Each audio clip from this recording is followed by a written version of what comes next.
Welcome to my channel.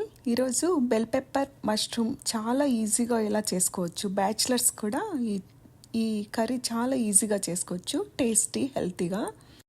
కావాల్సినవి onion, tomato, chilli, అల్లం వెల్లుల్లి పేస్ట్.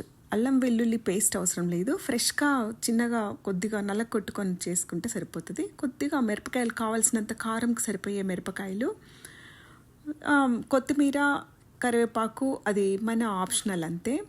ఆ తర్వాత ఇలా చిన్న చిన్న ముక్కలు, ఇత్తనాలన్నీ తీసేసి చిన్న ముక్కలుగా కట్ చేసుకోవాలి. బెల్ పెప్పర్, పచ్చిమిరపకాయలు కూడా చిన్న ముక్కలుగా కట్ చేసుకొని, బాగా కడిగిన మష్రూమ్స్ అలా పీసెస్ తయారు చేసుకొని పక్కన పెట్టుకోవాలి.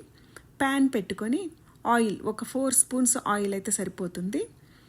చాలా ఈజీగా ఉంటుంది, టేస్ట్ కూడా చాలా బాగుంటుంది.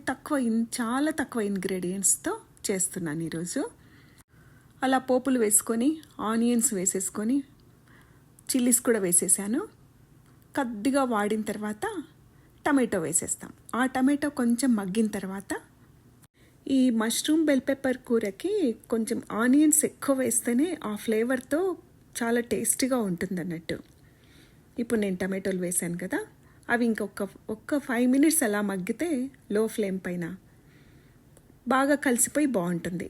ఇప్పుడు అల్లం వెల్లుల్లి పేస్ట్ రోల్లో దంచుతున్నాను. అంటే మిక్సీలో అయితే పేస్ట్గా అవుతుంది కదా, దీంట్లో అయితే అంతగా అవ్వదు, ముక్కలు ముక్కలుగా కనపడుతూ బాగుంటుంది. అంటే స్పైసీగా ఉండదు అన్నట్టు, మనకు పంటి కింద తగులుతూ అదో టేస్ట్ ఉంటుంది. ఈ కర్రీస్కు సోయా సాసు, చిల్లీ సాసు అలా వేసుకొని ఆ ఫ్లేవర్స్తో తింటారు కదా, నేను వేరుగా చూపిస్తున్నాను. ఇలా చేసి చూడండి, చాలా టేస్టీగా ఉంటుంది. కొందరికి ఎక్కువ స్పైసీగా తింటే గ్యాస్ ప్రాబ్లమ్స్ అలా ఉంటాయి కదా, ఈ టైప్లో చేసుకున్నారంటే చాలా బాగుంటుంది.